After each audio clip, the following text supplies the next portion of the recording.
in this and in other interviews that I've listened to that you've participated in, you've mentioned both statehood and various types of independence. Yeah.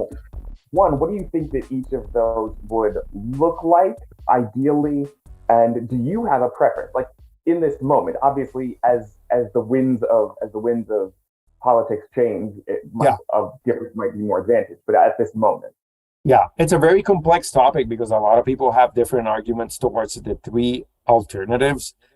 All three have their pros and their cons.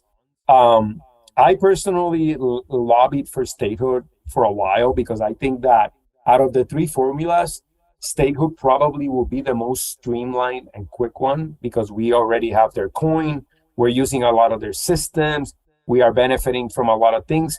It will just be far less work to create new things, as in comparison to becoming a sovereign nation, we will have to develop our own monetary system.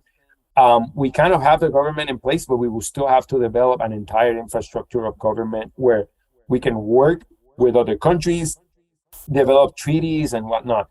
I don't think it's impossible. I think we can definitely also achieve independence and become a sovereign nation. It's just a little bit more harder at work. And we also have to determine who are the people that are going to work on that, right? Because we need experts. We need people that are experts in finance. We need lawyers. We need people that are experts in accounting and government administration. And unfortunately, the government of Puerto Rico has failed us many times. We need kind of new, fresh blood to keep that government running, whether we choose statehood or independence. But we really got to revamp our system to the point where it gets to be functional. And the third option is also viable, which is a form of free association, where we can be linked to the United States, but we're not subjugated to their powers, where we can also have treaties with them, but also with other countries where we could develop our economical system. And it's kind of getting truly the best of both worlds instead of what we have right now. We just haven't achieved that yet. I think at the end of the day, what I think really doesn't matter that much because I don't live in Puerto Rico. I think that the people who need to determine what to do with the island are the people who live there. I don't think that people that do not live in the island should have a right to vote on it, including me. If I'm living in the United States, I shouldn't have a say on that.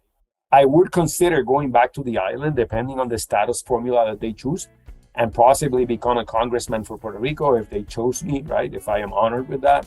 Or a senator, depending on the situation, if we become a state.